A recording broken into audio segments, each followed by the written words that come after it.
gato. Só dá uma olhadinha, já corri.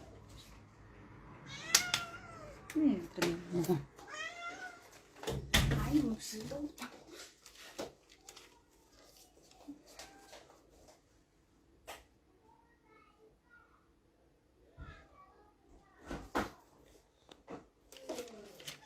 Olha aí, Rafael na área já. Boa noite, pessoal. Vou dar só um minutinho, tá? Para todo mundo ir entrando. E daqui a pouquinho a gente conversa com Rafael Daruc, beleza? Já já a gente tá entrando.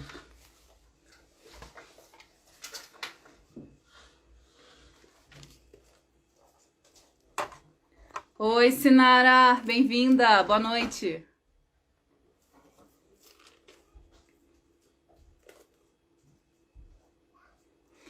Gente, lembrando que como live do Instagram é só aquela uma horinha, a gente não vai demorar muito para começar, tá? Um minutinho a gente já inicia a live.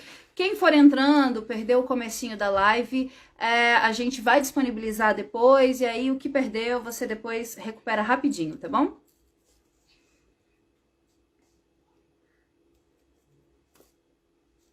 Gente, carnaval, hein? Depois quero saber tudo, como é que foi? Oi, Jennifer, bem-vinda. Olha aí, gente, quarta-feira de cinzas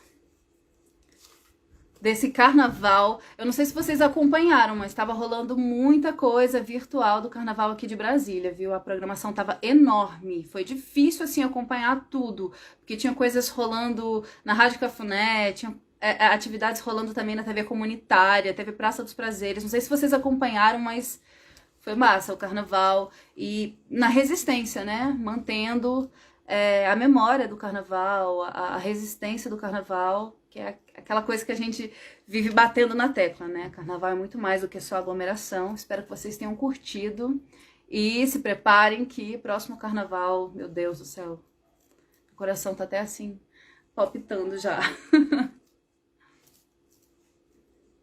Gente, eu acho que é isso, né? Passou o nosso um minutinho aqui. Já temos pessoas suficientes na sala. E vamos começar. Olha só.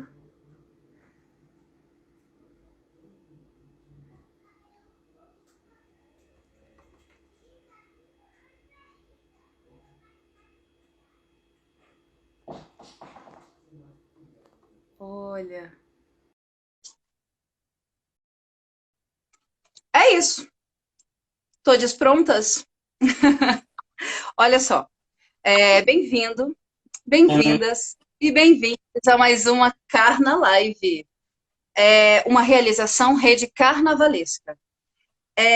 Na Carna Live de hoje, nós teremos o prazer de conversar, de trocar essa ideia aqui com o Rafael Fernandes, que é o atual presidente da Aruc. O Rafael, que é morador do Cruzeiro e participa da Aruc desde 2002, ele escreveu um livro chamado Voa Gavião, em 2007, onde conta a história da agremiação, além de ser um dos organizadores do CD Sambas Históricos da Aruc, isso em 2018. A Aruc, Associação Recreativa Cultural Unidos do Cruzeiro, foi fundada em 1961, sendo a mais antiga escola de samba em atividade em Brasília, fazendo esse ano 60 anos de história. Rafael, muito bem-vindo, muito obrigada pela sua presença aqui com a gente. E, nossa senhora, 60 anos de história! Será que a gente consegue falar sobre tudo em uma live de uma hora? Acho que não, hein, Rafael? Uma pílula, mas primeiro boa noite, Letícia, boa noite a todos que nos acompanham. Fico feliz de estar aqui podendo trocar essa ideia com vocês e falar de carnaval, assunto que todos nós gostamos, Perfeito. né? E na quarta-feira de cinzas, que em tempos anteriores a gente estaria possivelmente comemorando mais um título, né? Era o dia de apuração dos desfiles, seria também um dia de muita festa. Esse ano a gente teve que se recolher, mas no caso da gente, das escolas de samba, a gente já está recolhido até há mais tempo, né? Antes da pandemia já tem essa falta dos desfiles. Mas é isso, temos muitas histórias aí boas para contar. A gente vai conversar sobre isso também, viu, Rafael? Porque é muito importante. Mas para começar essa live, eu gostaria que você contasse mais para gente sobre a Aruc, como ela surgiu. É, nossa, em 1961, caramba, isso é basicamente junto da construção de Brasília, né? Da inauguração de Brasília. E, E isso é fantástico. Conta pra gente como que foi, como que se sucedeu essa reunião, entendeu? Para que houvesse a Aruc aí com a gente durante esses 60 anos.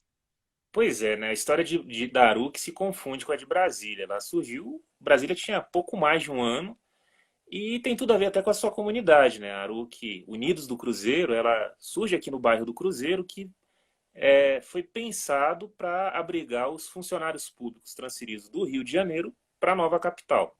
Então o pessoal foi chegando e a gente tem os relatos desses primeiros, dos fundadores, né?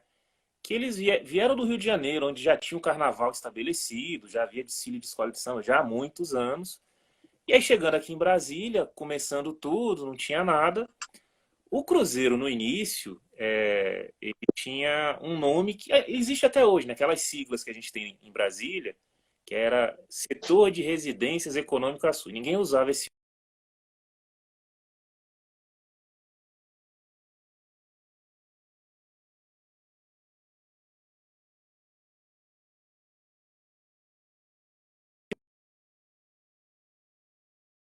uma opção de lazer, alguma coisa que os remetesse ao Rio de Janeiro.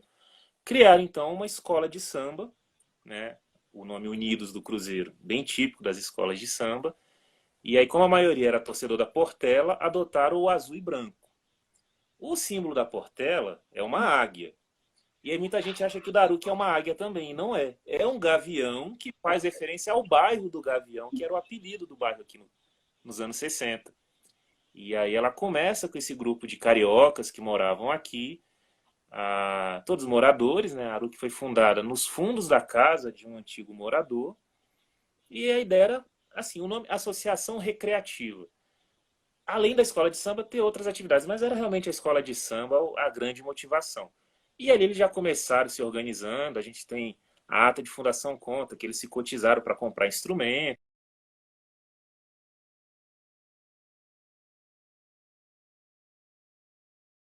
Rafael. Oscilou-se? Cortou um pouquinho, mas já voltou. Ah, tá. Pode continuar. Certo. Então, com apenas 4 meses de fundada, a Aruc participou do primeiro desfile de escolas de samba em Brasília, que foi no Carnaval de 62. E ali ela ficou já em terceiro lugar, eram apenas 5 escolas. E já em 65 ela conquista o seu primeiro campeonato, né? Aí dali para frente emendou uma sequência, já foram 5 títulos seguidos, foi pentacampeã, Caramba. e dali para frente foi só acumulando troféus. Hoje são já 31 títulos de 49 desfiles, né? Mais de 60% dos campeonatos foram da Aruc. Que fantástico isso. Maravilhoso, Rafael. E como foi assim? Porque como você falou que surgiu desses funcionários que estavam aqui, que vinham de outros estados. Você falou que majoritariamente do Rio de Janeiro, né? Sim, Como que isso influenciou nessa construção? Porque a gente sabe que o Carnaval do Rio, ele já, assim, já é um carnaval consagrado, já é um carnaval. E como foi essa construção? Construir um carnaval aqui em Brasília do zero, né? Isso deve ter sido um desafio enorme. sim, de fato. A gente tem esses relatos lá registrados, a gente tem um espaço de memória que guardou muita coisa, então é bacana a gente voltar a essa época, como que era difícil, mas como que a comunidade abraçou, né? A Aruc, ela era basicamente a representação máxima que tinha aqui no Cruzeiro. O Cruzeiro, por muito tempo, era vinculado ao plano piloto, não tinha nem administração regional. Então, a Aruc acabou sendo esse espaço de encontro. As pessoas realmente, né, vestiram a camisa, literalmente, para defender as cores. E esse envolvimento dos moradores do Cruzeiro foi fundamental para o sucesso da Aruc. E para o seu carnaval, né, que foi se espalhando com outras cidades, foram criando as suas agremiações. Mas o interesse, a Aruc não é nem a mais antiga, não foi a primeira escola de samba, mas hoje é a mais antiga ainda em atividade, né? As outras que vieram antes foram acabando, foram surgindo novas, e a Aruc no Cruzeiro foi a única que teve essa constância. Então, o fundamental realmente foi o envolvimento das pessoas. De fato, a maioria eram moradores do Rio de Janeiro, já trouxeram essa experiência, né? Mas com o passar do tempo, a Aruc foi agregando outras pessoas, pessoas com outras origens. E hoje, na verdade, a Aruc, eu digo que ela é mais do que uma escola de samba. Ela tem o departamento de carnaval, mas tem o departamento de esportes, tem um departamento cultural que promove ações para além do samba e do carnaval. A gente já teve. Bom, voltando um pouco na história, a Aruc ela não tinha uma casa, né? Ela era no Cruzeiro, mas funcionava no fundo das casas dos seus componentes.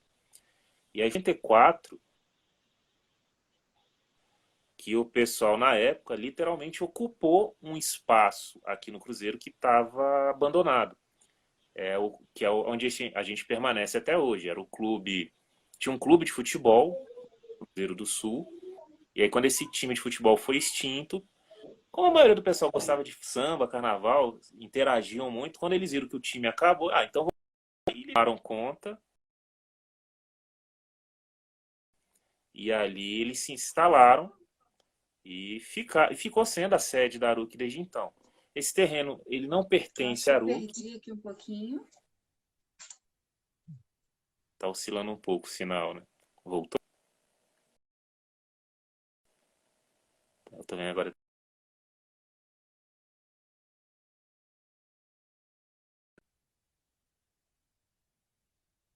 Puxa. Voltou? Oi, Voltou? Rafael, tá me Oi. escutando? Tô Eu acho que eu ouvindo, perdi agora você tô. um pouquinho. Você tá me ouvindo? É, agora eu tô. Deu uma travadinha, mas voltou. Então eu falava do nosso terreno aqui no Cruzeiro, né? Em 74, como de destinado a clube de vizinhança. Ixi, acho que travou de novo.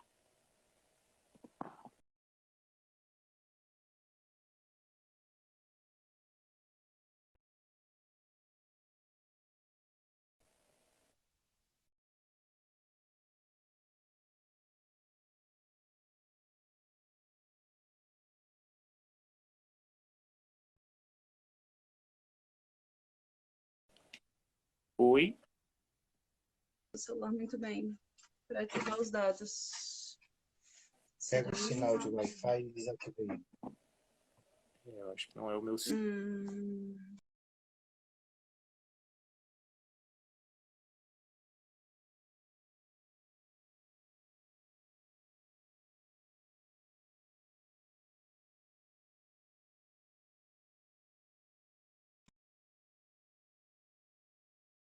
Clube de unidade de vizinhança. Oi, oi. Tô te ouvindo. Oi, tá me ouvindo agora? Agora tô. Ai, desculpa. Acho que eu tive problemas de conexão aqui. Sim. A gente tá tendo uma chuva grande aqui. Eu moro em São Sebastião, no Mangueiral. Sim.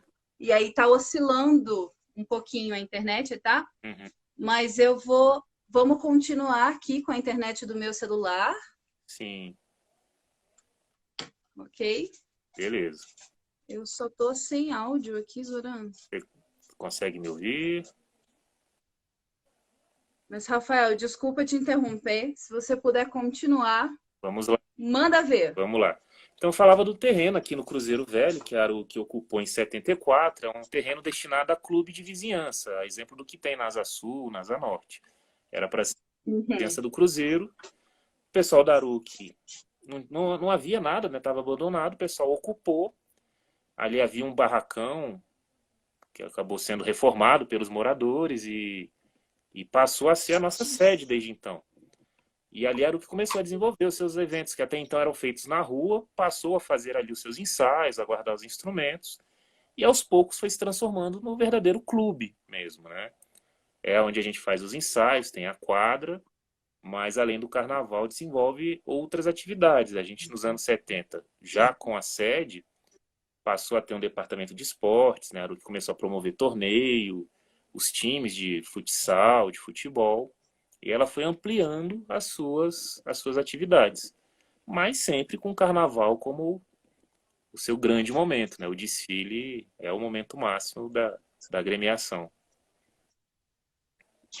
Isso é fantástico, essa interação com a comunidade, né? Então, quer dizer que a Aruki, de uma escola de samba, ela acabou, assim, ganhando outras funções durante o ano todo. E isso é muito bacana, né? Porque a gente vê com as escolas de samba esse diferencial com relação aos blocos, né?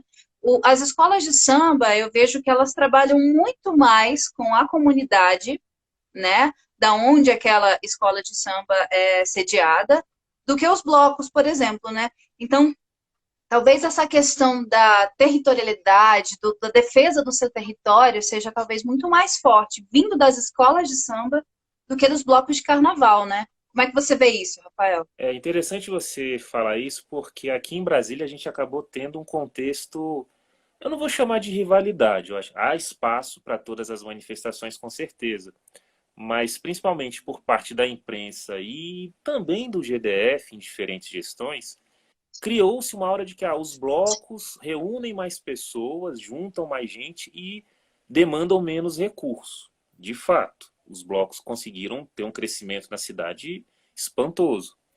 E você montar um bloco de carnaval, você tem basicamente ali o carro de som, a segurança, e não demanda um trabalho como é o de um desfile de uma escola de samba. Mas aí vem o outro lado, realmente as escolas precisam de muito mais recursos, é um trabalho que não é feito só no carnaval, né? No Rio de Janeiro, termina um desfile, o pessoal lá já começa a preparar o carnaval do ano seguinte já de imediato. Aqui em Brasília, a experiência que a gente teve, o tempo é bem mais curto, mas a gente desenvolve realmente 6 meses. Já teve casos da gente fazer carnaval com um mês, não é o ideal, né? Nossa, como que foi isso, Rafael? Me conta, qual foi a situação que fez com que vocês tivessem que em um mês fazer tudo isso? É porque as escolas, a grande dependência que nós temos realmente é do recurso público. Não dá para contar com a iniciativa privada para fazer um desfile, ainda mais em Brasília. Sempre foram feitos com recurso do GDF. Então, quando o governo tinha um bom entendimento, isso era feito com um devido planejamento, o recurso saía a tempo, a gente fazia bons desfiles. Teve épocas que a negociação ficou mais emperrada, e aí demorou, aí saiu às vezes. Aconteceu de sair com coisa de um mês, né? O pessoal ficou, pô, vale a pena fazer? Acabava que a gente fez, né? Aconteceu algumas vezes, mas assim, cai muita qualidade. Porque é um trabalho de construção, você fazer os carros alegóricos, confeccionar as fantasias. Isso demanda mão de obra, né? Muita gente envolvida.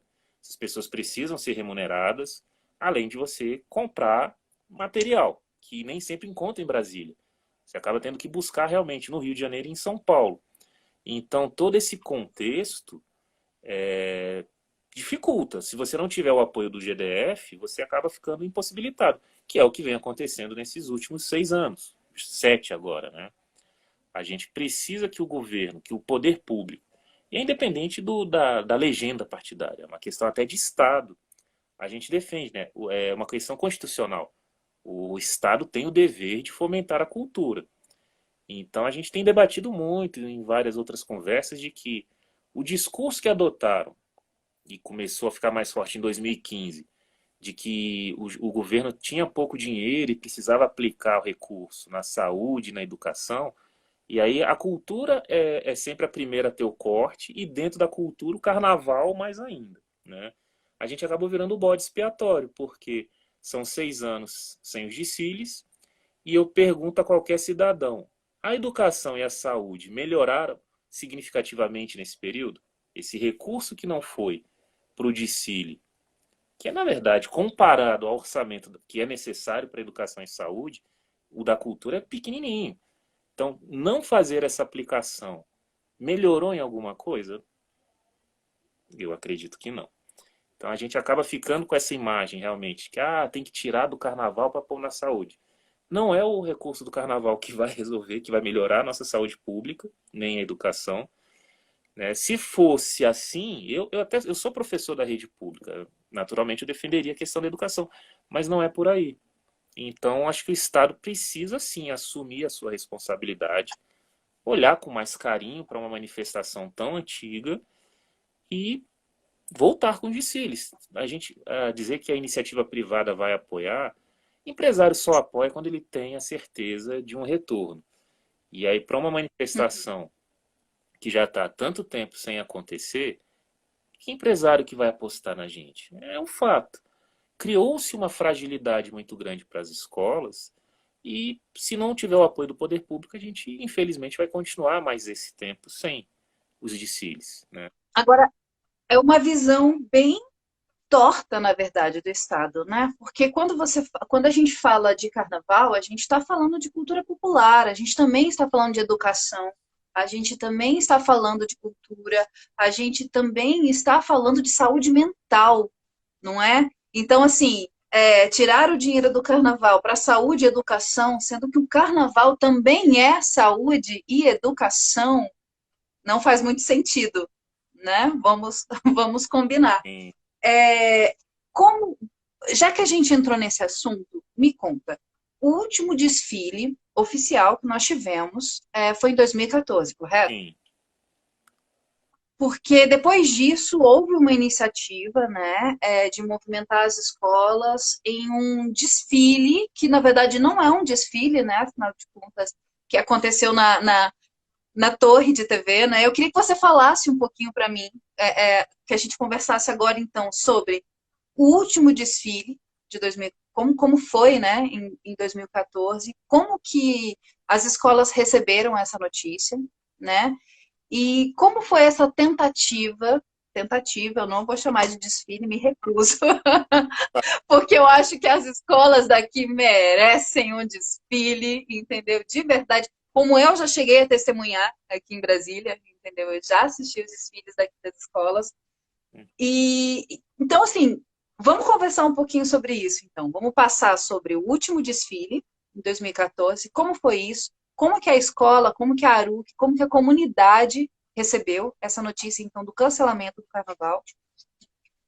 E essa tentativa que aconteceu na Torre de TV. então, 2014, vou recuar um pouquinho até mais, porque assim, entre 2005 e 2012, os desfiles eles estavam acontecendo na Ceilândia, era o chamado Ceilambódromo. Havia uma briga entre as escolas, aí eu pensava, porque a ARUC está contra a periferia. Não, a gente explica isso com muita tranquilidade. O desfile é uma disputa, né? A Ceilândia é onde nós temos uma das nossas maiores rivais, uma das grandes escolas, que é a Águia Imperial da Ceilândia. Se a gente compara com o futebol, é como se você sempre estivesse jogando na casa do adversário. Então a gente tinha realmente essa crítica a fazer na Ceilândia. Não contra a comunidade da Ceilândia, mas era uma vantagem clara a um adversário nosso. E o desfile sempre aconteceu no centro de Brasília. E a gente entende que, tudo bem, por mais que fique mais perto para Aruc, também para acadêmicos da Asa Norte, o centro de Brasília tem uma característica mais neutra. Então esse era um aspecto. Aí em 2013 voltou para o plano piloto, foi feito no estacionamento do ginásio Nilson Nelson, 2013 e em 2014. Estrutura grande, um grande investimento e com um bom público. Não vou dizer que foram os maiores públicos, eu acho que o auge dos desfiles em Brasília foram os anos 80, os anos 90, ali realmente era uma coisa sem comparação, mas em 2013 e 2014 foi uma estrutura muito bacana. Quando foi 2015, bom, 2014 foi ano de eleição, né, houve a mudança do governo, e a gente já teve essa experiência também em 94. Geralmente mudanças de governador são complicadas para o carnaval. Por quê? Quem está saindo, se quem está saindo não deixar o orçamento já empenhado para o carnaval do ano seguinte, quem entra não se sente obrigado a fazer os procedimentos administrativos. Foi o que aconteceu em 2015. As escolas já estavam organizadas, já havia um compromisso do governo que saía em deixar tudo empenhado, e isso acabou não acontecendo. E aí o governo que entrou, bom, não tem nada pronto, então não é minha responsabilidade. E isso acabou pegando muitas escolas de surpresa. Aquela surpresa que você fica meio que esperando, mas acreditando que ainda pode dar certo. E aí algumas escolas acabaram até fazendo compromissos, comprando material, contratando mão de obra. A coisa estava começando quando se teve a notícia de que não, que o GDF não liberaria o recurso. E aí, em 2015, não teve o desfile, as escolas acumularam uma dívida e daí para frente, né, nunca mais voltou, né? Essa tentativa na torre, eu não me lembro se foi 18 ou 19, não, coisa de uns 2, 3 anos atrás. Fizeram essa apresentação na torre de TV com as escolas do grupo especial, que são 6, né? Hoje tem 21 em Brasília, mas o grupo especial são apenas 6. É uma apresentação, né? Coisa que a ARUC e outras escolas costumam fazer para além do desfile. A gente tem um grupo de apresentação com a bateria, os casais de mestre-sala e porta-bandeiras, passistas. É algo que, inclusive, é contratado para eventos particulares. Aí o governo resolveu fazer, então, essa contratação ali no espaço, que era justamente onde aconteceram os desfiles também por muito tempo, entre a Torre e a Funarte. Ali faltou pouco para voltar com nem que fosse um mini desfile, porque você poderia ter feito o percurso, né, a gente realmente desfilar, mesmo sem arquibancada, e os desfiles muito antigamente nem arquibancada tinha, mesmo no Rio de Janeiro, a gente tem imagens, era na Avenida Rio Branco, a avenida no meio da cidade, o povo ali no meio fio, acompanhando o desfile, uma maneira bem mais simples, mas acho que para aquele momento caberia muito bem. Mas fizeram meio que um cercadinho, uma coisa fechada, e o público ao redor, e foi uma apresentação. A gente não tentou desfilar ali dentro do quadradinho, mas foi um negócio meio esquisito, não tinha muito a ver. Então, assim, deixou aquela vontade, quase que a gente voltou, mas não foi um desfile, foi uma apresentação, como um show, né? E repetiu-se, teve outros formatos. Ano passado também aconteceu lá no mesmo local, montaram uma estrutura de palco. A Aruc, como sempre, a gente gosta de fazer um pouco a mais, né? A gente não ficou só no palco, a gente acabou fazendo também um desfile, fizemos ali um percurso curto, mas o público acompanhando, foi bem legal. E a gente vê que o público anseia, eles gostam de ver, né? Gostam de participar. Mas faltou realmente a estrutura mínima, né? De você ter ali o desfile, uma arquibancada que fosse mais baixinha. Não precisa voltar com as arquibancadas de 2014, que era realmente uma estrutura gigantesca. Eu acho que a gente até entende que para voltar vai ter que voltar quase que do zero, né? A própria mobilização da nossa comunidade, especialmente aquelas pessoas que trabalham na produção, né? Imaginar que costureiras, carpinteiros, ferreiros ficariam 6 anos sem trabalho, eles tiveram que buscar outros meios para sobrevivência. E aí se afastaram naturalmente do meio do carnaval. Até para a gente trazer esses profissionais de volta, vai ser complicado, vai ter que ser numa dimensão menor e aos poucos a gente começar de novo. Eu penso que se a gente voltar com o desfile em 2022, vai ser meio como foi em 1962. É literalmente começar do zero, com uma estrutura menor, para trazer de novo não só o nosso público, mas as pessoas que trabalham no carnaval. Eu ia te perguntar isso. Tem alguma previsão, tem alguma conversa com o atual governo sobre a volta do carnaval? Porque, assim, você falou dessa competição, digamos assim, com os blocos, né? Uhum. Mas essa competição, por exemplo, eu não vejo nem partindo das escolas, nem partindo dos blocos, né? Sim. Porque eu, por exemplo, participo das reuniões dos blocos e eu vejo sempre assim, todo mundo levantando a bandeira, falando, não, o carnaval das escolas tem que voltar, o carnaval das escolas tem que voltar, entendeu? E que tem espaço para todo mundo, o carnaval daqui é enorme, né? É histórico já, né? E eu acho que assim, o carnaval dos blocos de rua chegou para agregar realmente, né? E ampliar esse público. E realmente, como você falou, né? Você vai me contar agora se há alguma previsão, alguma coisa, e eu acho que de repente esse trabalho em conjunto de formação de público, de repente, pode acontecer também junto com os blocos. Você não acha, Rafael, de repente? Não, eu não vejo essa rivalidade por parte de nós que lidamos com o carnaval. Mas eu lembro tanto pelo GDF, com essa questão do recurso, mas por parte da imprensa também, que acabou comprando essa ideia e divulgou. Na época, eu lembro de matérias que exaltavam muito a multidão dos blocos, que era um fato, mas usava isso para depreciar o movimento de escolas de samba. alguns setores da imprensa, também não vou generalizar. Mas eu vejo sim os blocos como aliados, e aí eu vou recorrer de novo ao histórico aqui em Brasília, né? O bloco mais antigo e mais tradicional de Brasília, que é o Pacotão, ele surgiu em 78 com o apoio da Aruc, né? O pessoal que fundou o Pacotão buscou a Aruc nos anos 70 para que a bateria da Aruc acompanhasse o Pacotão, e ali o Pacotão virou sucesso, a marca que é.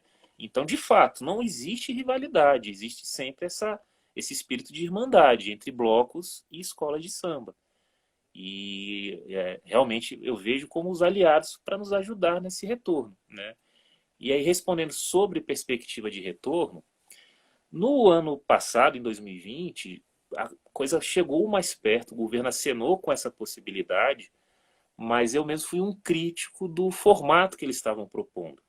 Eu não, mas outros mais, mas dentro do movimento Escola de Samba foi o que mais pegou no pé disso, porque quiseram usar um edital do FAC, do Fundo de Apoio à Cultura. E o problema que eu vi nisso é que, bom, um edital é uma concorrência, você apresenta um projeto, pode ser aprovado ou não. O desfile, considerando que ele faz parte do calendário oficial, não caberia num edital tendo essa possibilidade de perder, que foi o que acabou acontecendo, né? A Uniesb, que é a União das Escolas de Samba de Brasília, apresentou o projeto, foi a única inscrita na linha para desfile de escola de samba, mas não foi aprovado, que era uma possibilidade, foi um risco que se correu. E muitos dirigentes de outras escolas de samba apostavam, não, agora vai voltar. Eu, gente, não é legal porque, primeiro, para você fazer o desfile com toda a estrutura, a quantidade de recursos para esse evento, ele é muito maior do que costumam ser os projetos aprovados em editais do FAC. Aí isso criou uma situação muito chata entre o movimento cultural mais amplo com as escolas de samba. Porque as escolas de samba, tudo bem, elas têm o direito sim a acessar o recurso do FAC, mas pensando em projetos, em ações pontuais, que é o que o FAC pode contemplar. O desfile completo, para um edital do FAC, na boa, eu vou usar a palavra da maluquice. Não podia ter dado certo, né? Eu acho que para voltar com o desfile, você tem que ter sim um recurso, chamada linha 100, né, que é do orçamento da secretaria, é aquele recurso já próprio para uma ação da Secretaria de Cultura, uma ação de Estado, sem pensar numa concorrência. As escolas devem sim ter o seu cadastro no FAC para fazer oficinas, para promover cursos de formação, como já foi feito. Não só a Aruc, eu lembro de algumas outras agremiações, a gente fez oficina de percussão, de corte e costura, até de carro alegórico foi feito projeto, né? Isso sim, aí você vai fomentando um trabalho ao longo do ano.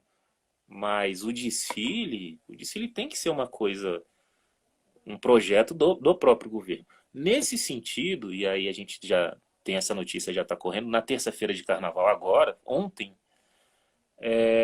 na verdade já vem se discutindo já nesse período de 6 anos, uma questão que tem causado muita polêmica no meio das escolas de samba, que é a quantidade de agremiações. Eu comentei antes, nós temos hoje 21, né? No auge do Carnaval de Brasília, a gente não tinha mais do que 10. E aí, claro, Brasília foi crescendo, foram se fundando novas agremiações, mas para voltar com o mesmo formato que havia em 2014, a gente entende que isso prejudicaria até o diálogo com o GDF e as próprias condições de muitas agremiações, que são, por serem mais recentes, ainda não terem aquele vínculo com a comunidade, a gente não vê um trabalho de base que permitisse, pelo menos de imediato, um retorno. Então, como a gente estava com essa dificuldade de diálogo, de convencer as outras agremiações né, a privilegiar aquelas que já estavam com um trabalho estruturado para o retorno, a gente acabou partindo para um choque de gestão.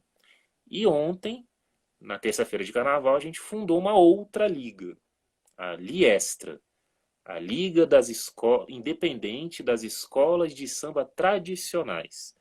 E aí o critério foi o critério histórico, só escolas com mais de 30 anos de fundação. Por quê? Porque são aquelas que já têm um trabalho de fato desenvolvido, consolidado, um reconhecimento na comunidade, Então a gente acredita que com essas 8 escolas a gente possa oferecer ao governo um projeto de desfile viável, com recursos dentro da realidade econômica da cidade e que de fato atrai o público. E também com escolas que tenham a sua bateria, tenham o seu grupo conjunto de harmonia, porque também é muito chato a gente ver agremiações. Vou falar as polêmicas internas, né? Muitas escolas, por não terem essa estrutura toda, era muito comum. A gente tinha 3 ou 4 dias de desfile. A terça-feira de carnaval era o desfile do grupo especial, das escolas maiores. Mas você ia ver muitas escolas do acesso, as escolas menores, por não terem a sua própria bateria, o seu próprio pessoal, eles contratavam o pessoal das escolas grandes para fazer o serviço no seu próprio desfile, porque eles não tinham ainda essa estrutura. E aí isso acabou sendo muito mal visto realmente pela imprensa, por setores da sociedade, porque você investia numa escola que já tem um trabalho, tudo bem, está justificado ali o porquê. Agora há escolas que têm ali a sua diretoria, alguns componentes, mas não tem o que de fato faz a escola de samba, que é a bateria, é o casal de mestre-sala e porta-bandeira, era todo mundo terceirizado. Aí isso realmente prejudicou muito. Então a gente preferiu fazer uma nova liga, uma nova associação que represente essas escolas que têm algo mais sólido e apresentar ao governo. A gente não quer a extinção das demais, elas nem temos poder para isso, elas continuam com o trabalho delas, mas a gente se espelhou no Rio de Janeiro. Em 1984, o Rio de Janeiro já havia feito uma ação dessa, né? As 10 maiores escolas de samba do Rio, elas saíram da Associação de Escolas de Samba e fundaram a Liesa, que é a liga independente que existe até hoje, que promove o desfile principal, né? No Rio hoje você tem 4 ligas que englobam as diferentes escolas. O que a gente quer fazer em Brasília é algo nesse sentido. A Liestra vem para ser a liga das antigas, das mais tradicionais. A Uniesb permanece com as demais, fazendo seu trabalho ali de formação. São demandas diferentes, a gente achou melhor, então, separar para buscar esse retorno de maneira diferente. E tem alguma conversa, Rafael, com o Estado, né, com o governo, sobre alguma volta? Já veio algum indicativo por parte do governo dessa vontade mesmo de fazer acontecer essa volta? E, Você acha que 2022 é uma possibilidade? Pois é, em 2020 já teve essa do FAC, que, enfim, não deu em nada. A gente acredita que com a Liestra, bom, a gente fundou a Liestra ontem, então já foi hoje o ofício comunicando o secretário de Cultura da Criação e solicitando uma audiência, né?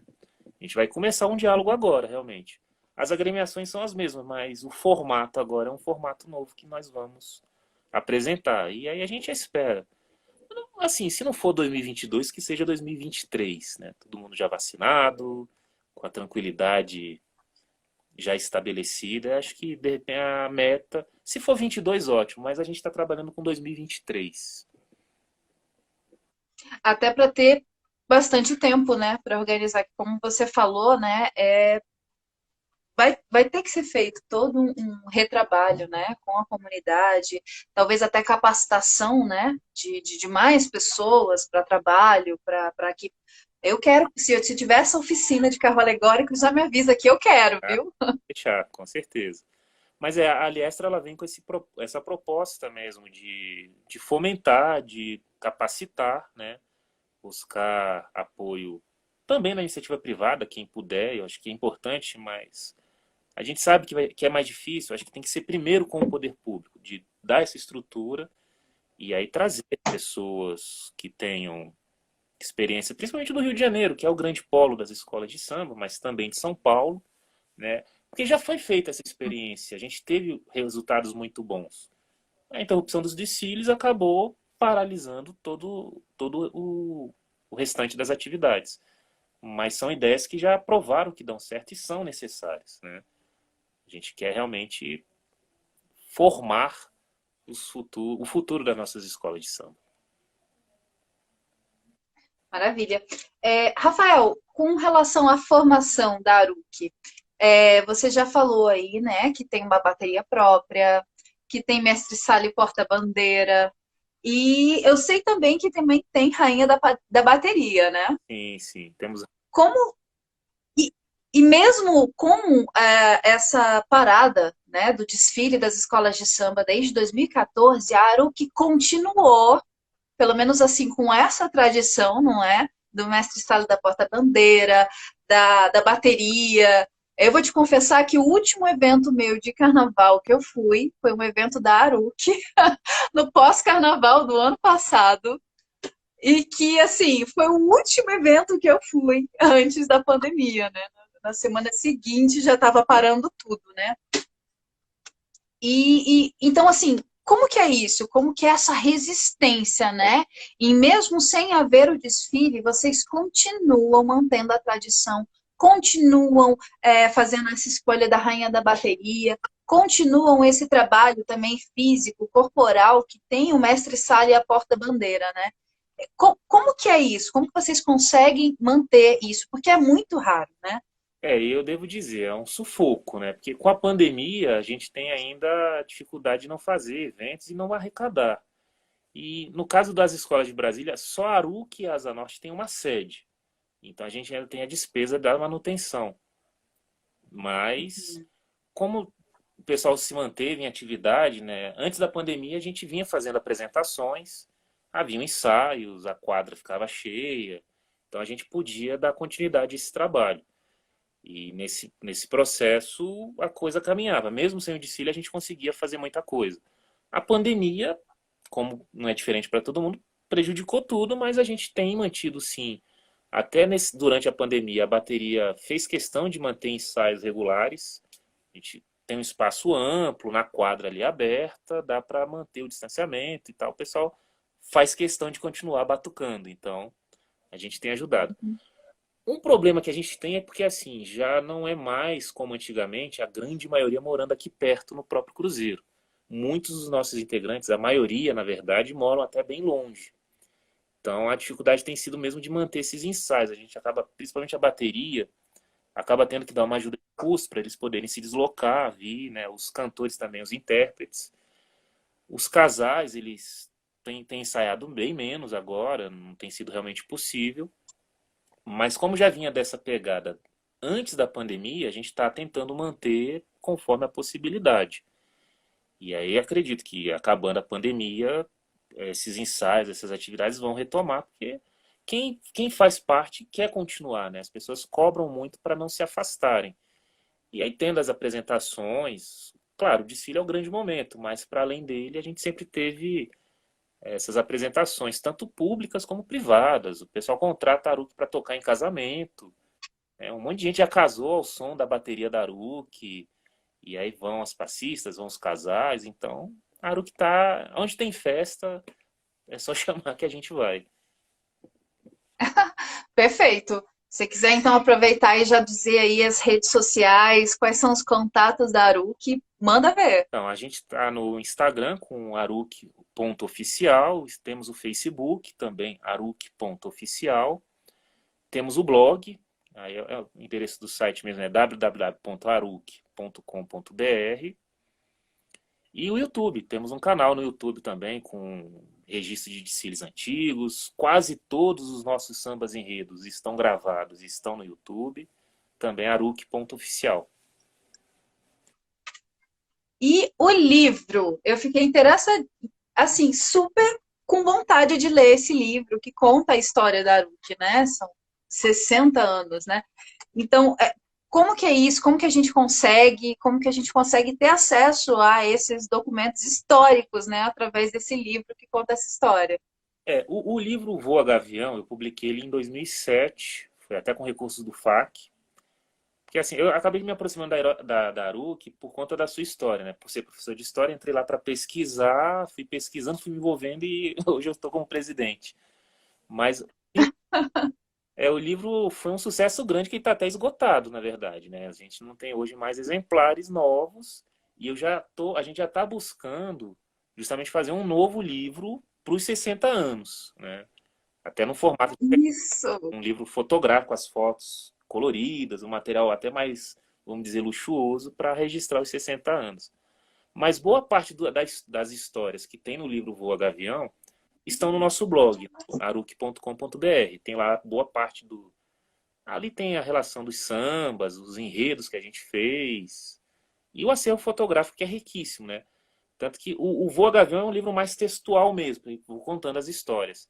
Esse que a gente quer fazer agora, para celebrar os 60 anos, é mais um álbum fotográfico. A gente catalogou o nosso material, tem foto desde a fundação, passando por praticamente todos os desfiles, as comemorações de títulos, ensaios. Então, a gente quer ter esse material.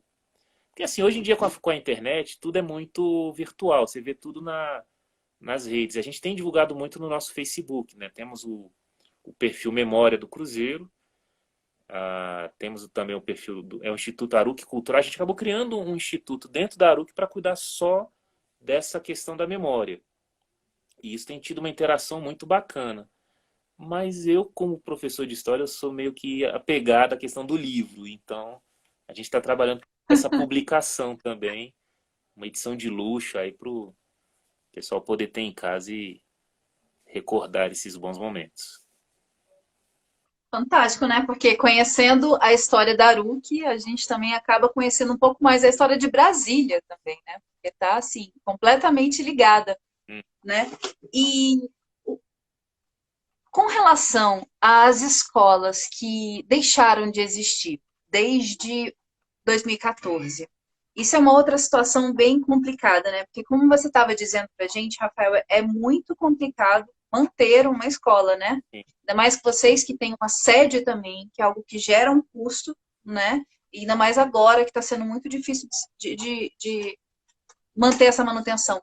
Tem alguma forma que o folião, que a foliona possa contribuir, por exemplo, com a Aruc? Quem quiser fazer parte da Aruc, por exemplo, você falou que já tem pessoas assim que não sejam só do Cruzeiro, né, de vários lugares do DF. Então, assim, quem quiser contribuir com a Aruc, quem quiser fazer parte da Aruc, o que você indica? Qual é o canal? Como que essa pessoa tem que proceder para poder fazer parte dessa escola maravilhosa? Então, eu fui eleito em maio do ano passado, deu a sorte, fui eleito bem no meio da pandemia, mas eu tinha proposta, a gente ia abrir um novo plano de sócio mesmo, né? Sócio torcedor, sócio contribuinte. A Aruc tem hoje um quadro de sócios beneméritos, são os membros antigos que, né, foram adquirindo o título e eles contribuem anualmente. A ideia era voltar com uma categoria que a pessoa contribuísse mensalmente. Só que com a pandemia, a gente acabou optando por não lançar o plano, porque a ideia era um plano de clube mesmo, a pessoa pagar mensalmente e usar nossas instalações, os salões, as quadras. A gente segurou um pouquinho o plano de sócio. Mas temos uma conta no Banco do Brasil, né, principalmente nesse primeiro momento da minha gestão, não tendo como arrecadar, a gente abriu vaquinha online. Passamos o chapéu virtualmente e tivemos ali uma boa colaboração. E aí eu vou deixar aqui a nossa conta no Banco do Brasil. Quem quiser contribuir, manda lá no nosso perfil do Instagram ou do Facebook, como a título de colaboração. Mas assim que a gente ver um cenário que permita implantar o sócio contribuinte, né, que a pessoa não só contribua, mas ela possa também usufruir do nosso espaço. Aí a gente vai abrir realmente para fazer esse cadastro e, claro, agregar muito mais pessoas de todo o DF até de fora, né? O Brasil todo, enfim. Mas a nossa conta no Banco do Brasil, vou então falar o número, é 3085 dígito 6 e a conta é 65555, são 55, são 45 na sequência. 65555, dígito 4. É onde a gente tem recebido algumas contribuições. Quem puder, será muito bem-vindo. Perfeito. Eu acho muito importante mesmo a comunidade começar, né, a se inteirar e a participar cada vez mais, né? E estou aqui torcendo para que haja um desfile, seja em 2022 ou em 2023, né? O que for melhor para a escola e melhor para a gente que estamos assim morrendo de saudade do desfile das escolas de samba. que é uma parte muito importante da história de Brasília, é uma parte muito importante da nossa cultura popular, né? Eu acho que a maioria dos brasilienses aqui, de quem mora em Brasília, vem de outros estados, né? Brasília é esse centro, né? Esse coração do Brasil, onde pessoas do Brasil inteiro se encontram. E aqui, muita gente fala assim, mas Brasília não tem uma cultura própria, porque é uma cidade muito nova. Muito nova. A gente está conversando aqui, por exemplo, com o presidente de uma escola de samba de Brasília que tem 60 anos, vai fazer esse ano 60 anos de idade. Então, assim, é bom a gente já parar com isso, né? Porque a gente tem sim uma cultura construída aqui, a gente tem sim uma cultura consolidada aqui. Veja Betinha do Assé Dudu, Menino da Ceilândia, né? Uhum. Então, assim, é importante a gente tomar cada vez mais isso para si e cada vez mais fazer parte, né? Eu tenho muita vontade, olha só, os meus cabelos, eu já sou assim, Já. da cor da Aruki, Bom, né? Amo, amo, amo muito de paixão, morro de saudade daquele espaço lindo que vocês têm, com muita luta vocês conseguem manter. O tempo está correndo, triste, falta só 9 minutos para o fim da nossa live. é. E eu queria que você deixar as últimas palavras com você, tá bom, Rafael? Para que você pudesse, assim, mandar algum recado que a gente não tenha conversado aqui, ou abordar algum tema que a gente ainda não tenha abordado, ou mandar uma mensagem para o Folião e para a Foliona que estão com saudades da Aruki, né? Você, a palavra é sua, fique à vontade. Antes, só lembrando que amanhã a gente tem a TV Carnavalesca, tá certo? Que está sendo transmitida na TV comunitária às 15h30. E a Ju Pagu vai conversar, cara, com o Moa e com a Rita Andrade. Olha só, a gente que estava falando sobre legislação e tudo mais, vai ser muito bacana para quem quiser entrar e nessa discussão com a gente falar mais sobre carnaval, sobre cultura popular, sobre Brasília, sobre ser feliz, sobre saúde mental, não é verdade? E a palavra é sua, Rafael. Muito obrigada pela sua presença. Você foi muito generoso. Muito obrigada pela Aruki, entendeu? Que enche nossos corações de alegria. Quando eu ouço aquela bateria, eu me arrepio inteira. É muita emoção, assim. E eu espero, do fundo do meu coração, ver em breve um desfile da Aruki, como ela merece. Não, esse é um desejo de todos nós, com certeza. Eu agradeço. Eu estou vendo até uma pergunta aqui da Ju Pagu na timeline, até para responder. Ela perguntou quais são as escolas que compõem a LIE. Então, além da Aruki, nós temos a Acadêmicos da Asa Norte, o Império do Guará. Essas são as 3 fundadoras mesmo, que já participaram do ato ontem. Mas a gente também fez o convite e está em diálogo com Capela Imperial de Taguatinga, Bola Preta de Sobradinho, Candangos do Bandeirante, a Águia Imperial de Ceilândia e a Mocidade Independente do Gama. São as 8, são as mais antigas e tradicionais. E é isso, a gente espera que esse diálogo chegue a seu bom termo, né, que todas elas venham conosco, que a gente possa fortalecer o movimento e continuar trabalhando. Esse ano de 2021, apesar de ser o nosso ano do jubileu de diamante, 60 anos, é um ano de reestruturação mesmo, né? A pandemia não acabou, a gente está vendo a dificuldade com a vacinação, acho que ainda é um ano que não vai permitir, infelizmente, fazer muita coisa com o público, mas a gente está se organizando nos bastidores, arrumando a casa, buscando os apoios, e contamos com a participação e o apoio de todos vocês, pessoal da Carnavalesca. O segmento cultural de Brasília ele já tem demonstrado muita sua força, né, nos debates, aí, no diálogo com o GDF, com o poder público, e a gente precisa realmente seguir nessa batalha juntos, porque é até o lema da Liestra, né, é resistir para existir. E esse trabalho de resistência, ele não para. A gente vai seguir lutando muito para defender a nossa cultura, a cultura popular, uma cultura de raiz negra, uma cultura que vem realmente da população brasileira e que não pode ficar em segundo plano ou ficar esquecida, né? É muita história para se encerrar ali em 2014. As escolas de samba de Brasília têm muito a contribuir com a cultura local e a gente acredita que voltaremos e voltaremos fortes para trazer alegria para toda a comunidade.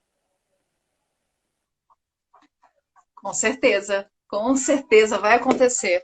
Tenho fé, eu vou ver isso acontecer ainda e a gente vai estar lá, Rafael. A gente vai estar lá pulando de alegria, Sim, sim. entendeu? Fazendo acontecer. Muito obrigada por você estar aqui com a gente, por você compartilhar um pouco da história de Brasília através da Aruc com a gente. Muito obrigada mesmo.